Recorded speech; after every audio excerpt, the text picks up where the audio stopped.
আপনারা জানেন যে এসটিভি বাংলা এই তপনয়েশের দুদিন ধরে দোল পূর্ণিমা উপলক্ষে যে একটার পর একটা অনুষ্ঠান করে চলেছেন আর তার কভারেজ দিয়ে চলেছে এসটিভি বাংলা টিভি চ্যানেল।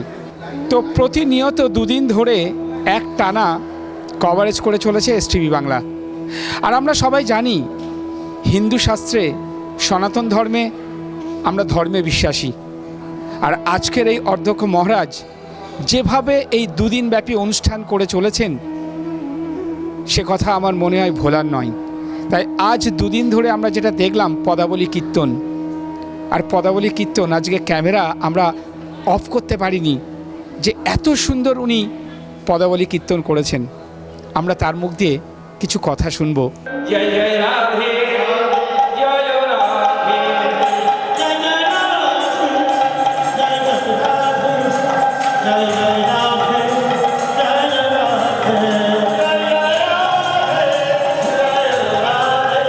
জয় জয়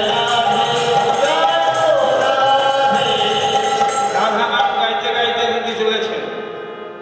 আর এদিকে কুবজাকে বামে নিয়ে রাজ সিংহাসনে বসেছিলেন আমার গোবিন্দ রাজা হয়ে। হেনকালে সেই রাধা নাম এসে তার কানে পৌঁছাল। রাধা নাম শুনি শ্যাম চমকিত হইয়া দুতিরে আনিতে যায় আপনারে দিয়া। চমকে উঠলেন গোবিন্দ, শুধু চমকে উঠলেন না, গোবিন্দ চমকে উঠে যাও মনে মনে বলছেন, আমায় কে শোনালো গো, ও কে শোনালো গো এমন মধুর রাধা নাম, এমন মধুর রাধা নাম, কে শোনালো গো, কে শোনালো গো, কে শোনালো গো, কে শোনালো গো মধুর রাধা এমন মধুর রাধা।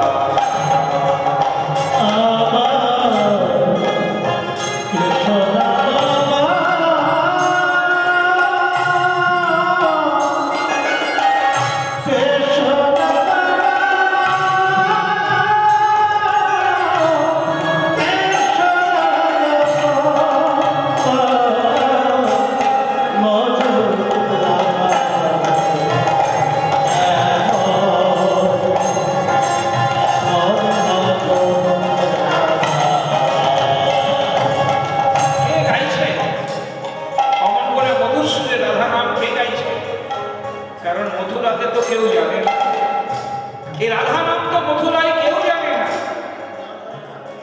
তাই গোবিন্দ নেমে আসছেন অট্টালিকা থেকে সিঁড়ি বেয়ে নেচে এসে একবারে দুটির সামনে দাঁড়িয়ে বলছে, কে দাঁড়াও, এই যে সহচরী, তুমি কে জানি না, তুমি এ নাম কোথায় শিখলে, কেন গাইছো তুমি এ নাম, তুমি কোথা থেকে এসেছো বলো তো?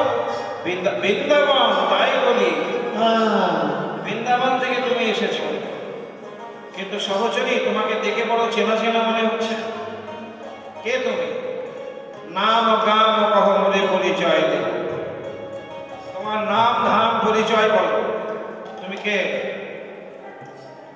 বললাম তো আমি বৃন্দাবন থেকে এসেছো, কিন্তু কেন? বিশেষ প্রয়োজনে এসেছি। কি প্রয়োজন? না, বৃন্দাবনে আমরা একটা পাখি পুষেছিলাম, তা কি হয়েছে সে পাখি এই মথুরায় চলে এসেছে। তাই পাখি খুঁজতে খুঁজতে এই মথুরায় আসা। কি পাখি?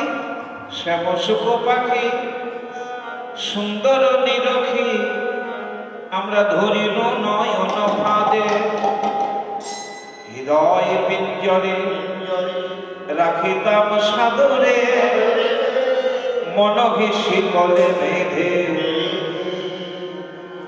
তারে প্রেমী সুধা নিধি দিয়ে, তারে পুষি পালি শিখাইলাম বলি,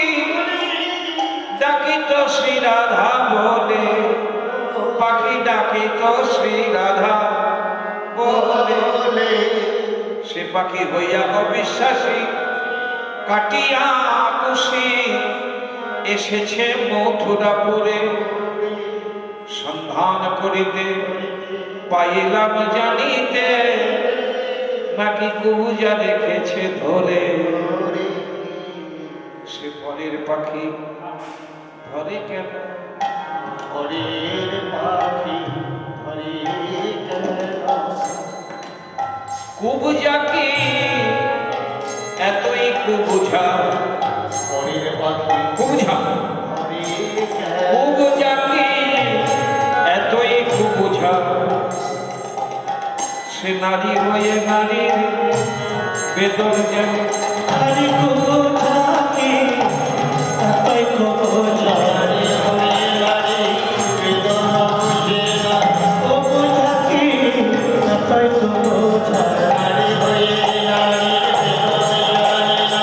কুবুঝাকে এতই কুবুঝা। হরি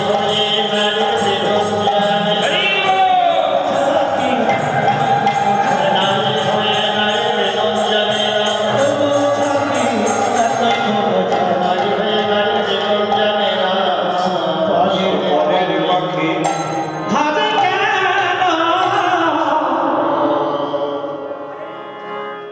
সন্ধান করিতে পাইলাম জানিতে, নাকি কুবুজা রেখেছে ধরে।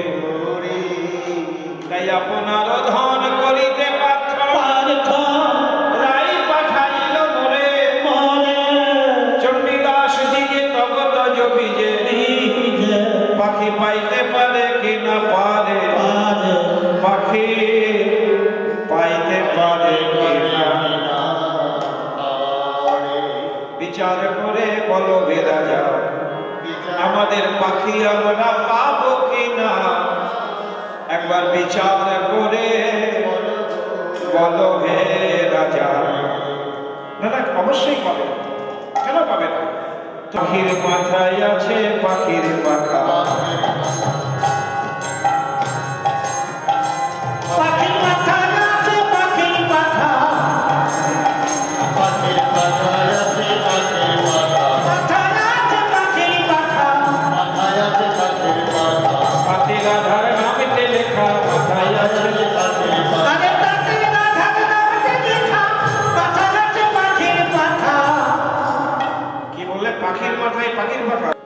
তোকে দেখতে গেলে খুলে ফেলো মাথার পা, খুলে ফেলো মাথার পা। আছে নন্দের মাথার দাড়ি। খুলে ফেলো মাথার পা। মাথার পা, তার মানে পাগড়ি, বুঝেছেন? মাথার পাগড়িটা, রাজ পাগড়িটা খুলে ফেললে মাথায় নন্দের বাধার দাগ। নন্দের বাধা, বাধা বুঝেন? বাধা মানে পাদুকা, বুঝেছেন?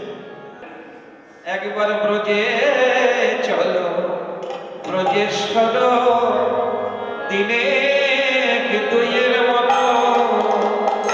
একবার ব্রজে চলো ব্রজেশ্বর, দিনে দুইয়ের মতো।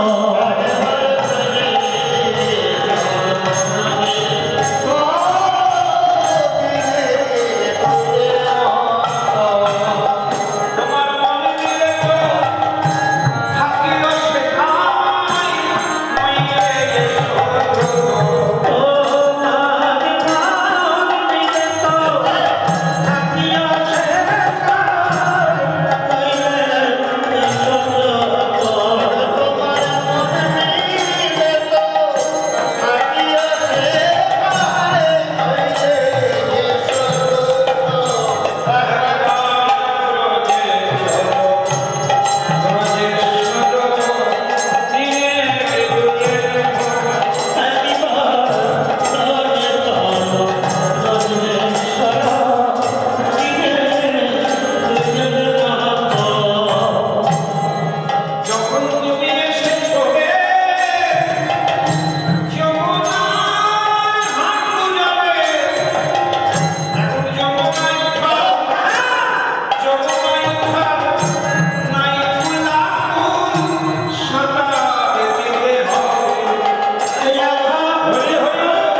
ওই কাল কথাটাই সর্বনাশের কথা। কাল কথা ভালো না, কাল কথাই কাল, আজকে যেতে হবে। কৃষ্ণ বলছেন 100 বছরের আজকে রাত্রিটাই বাকি। 100 বছর মানে ও বুঝবে না। সেই গোলক বৃন্দাবনে গিয়েছে, বিরজার কুঞ্জে কৃষ্ণ গিয়েছে, আর রাধারানী সেই কুঞ্জে গিয়ে দাঁড়িয়েছে। সবিতে পাহারা দিচ্ছে শ্রীরাম। শ্রীরামকে আদেশ করা আছে, কৃষ্ণ বলেছে আমার অনুমতি ব্যাগে রেখে কেউ যেন কুঞ্জে প্রবেশ না করে। শ্রীরাম সেই মতো কুঞ্জের দরজায় দাঁড়িয়ে আছে। রাধারানী বলছে কুঞ্জের দরজা ছাড়ো। শ্রীরাম শ্রীরাম বলছে না, কানাইয়ের অনুমতি ব্যাগে রেখে তো আমি কুঞ্জের দরজা ছাড়বো না। রাধারানী বলছে শ্রীরাম তুমি নারীর অন্তরের ব্যাখ্যা বুঝবে না, তোমার হৃদয় এত কঠিন, আমি তোমাকে অভিশাপ করছি তোমার দৈত্য কুলে জন্ম হবে। তাই শ্রীরাম রাধার অভিশাপে দৈত্য কুলে জন্ম হয়েছিল। কে জানেন? শঙ্কচূড় দৈত্য, রাধারানীর অভিশাপে। যাই হোক, শ্রীরাম অভিশাপ করলেন, হে রাধে তুমি আমার এই কৃষ্ণের আজ্ঞা বহন করতে গিয়ে যে অভিশাপ করলে, আমি যদি তার বন্ধু বা সখা হয়ে থাকি, তবে কৃষ্ণ প্রেমে যে উন্মাদিনী হয়ে তুমি আমায় অভিশাপ করবে, আমিও তোমায় অভিশাপ করছি সেই কৃষ্ণের জন্য তোমাকে 100 বছর হা কৃষ্ণ বলে কাঁদতে হবে। হরি বল, হরি বল। এই শ্রীরামের অভিশাপ। তাই কৃষ্ণ বলছেন আজকে রাত্রিটা সকাল না হলে তো 100 বছর পূর্ণ হচ্ছে না, আমি যাই কি করব? ভক্ত বাক্য ভগবান রক্ষা করতে বাধ্য। তবে যখন বলছেই যেতে, তবে আমি সাক্ষাৎ না গেলেও স্বপ্নে যাব। সাক্ষাৎ যাব না, স্বপ্নে যাব।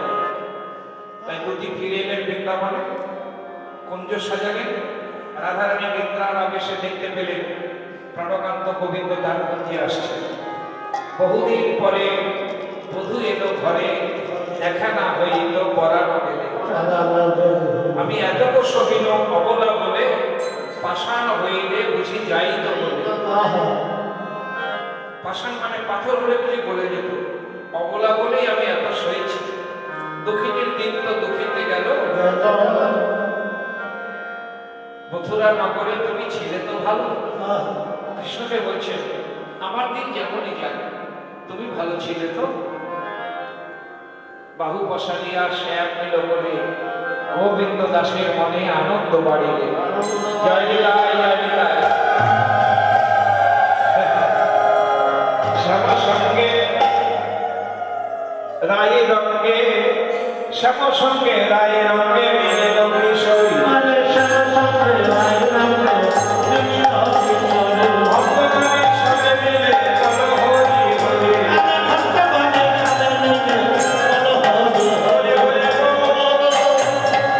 হরি হরি বল, নিত্যানন্দ বল, শ্রী অদ্বৈত বোধে নিতাই গৌর হরি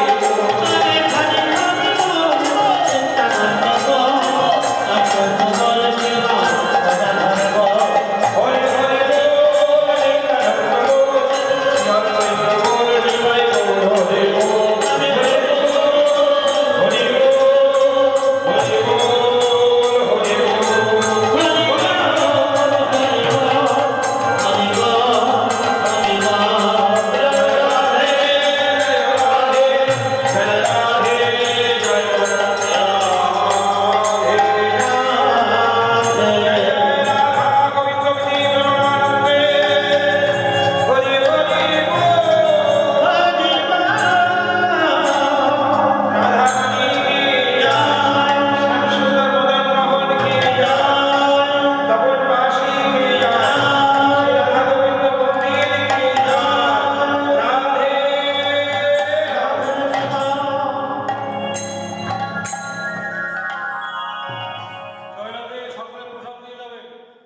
আমার নাম শ্রী অসিত বরণ দাস।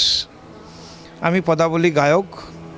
আমার বাড়ি দক্ষিণ দিনাজপুরেই, গঙ্গারামপুরের পাশে জয়পুর গ্রাম, সেখানেই থাকি এবং সেখান থেকে সারা পশ্চিমবাংলা, বিহার, আসাম, ঝাড়খণ্ড, ত্রিপুরা পর্যন্ত এই কীর্তন নিয়েই আমি ঘুরে বেরিয়েছি।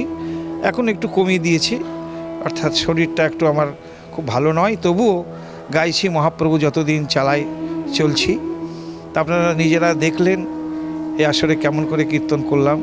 তা মহাপ্রভুর এই বার্তায় কীর্তন, বৈষ্ণব পদাবলী, এই পদাবলী রক্ষা করার দায়িত্ব আমাদের পশ্চিমবাংলার যেসব কীর্তন গায়ক গায়িকা আছি, আমাদের সকলেরই এই দায়িত্ব পালন করা উচিত বলে আমি বোধ করি। কারণ বৈষ্ণব পদাবলী হলো আমাদের সনাতন ধর্মের একটি বিশেষ অঙ্গ এবং বৈষ্ণবীয় পদাবলী একটা কীর্তনের ধর্মীয় সম্পদ বলে নয়, এটা একটা আমাদের সনাতন ধর্মের সম্পদ। তা যেসব বৈষ্ণব পদকর্তাগণ যেসব পদাবলী লিখে গিয়েছেন, সেসব শুধু রাধা গোবিন্দের লীলা প্রেম আস্বাদনই নয়, তার মধ্যে কিছু জীবের শিক্ষা আছে। জীব শিক্ষামূলক এবং জগতের কল্যাণমূলক কতগুলো কথা মহাজন পদাবলীতে আমরা পাই। যাই হোক, এইভাবে আমরা চলছি। মহাপ্রভু কতদিন চলাবে, তাই ইচ্ছা আমার জীবনের শেষ নিঃশ্বাস ত্যাগ অবধি যেন গৌর গোবিন্দের এই গুণকীর্তন গাইতে পারি। আচ্ছা, আপনি তো অনেক জায়গায় এই পদাবলী কীর্তন করেন, আর আজকে এই তর্পণের এই মন্দিরে এসে দুদিন ধরে করলেন, আপনার কেমন নিজেকে মনে হচ্ছে? না, আমার এটা খুব বিশেষ পরিচিত জায়গা এবং এই মন্দিরে যখন হয়নি তখন একটা এখানে ওই শামিয়ানা টাঙ্গিয়ে তখন থেকে আমি কীর্তন গাইছি।